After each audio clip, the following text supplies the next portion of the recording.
Ang tatas ba yun? Okay. Ayan.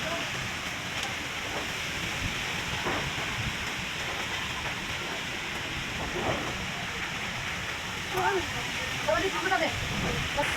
At siya sa pindro ang kalay ka sa gambar ko.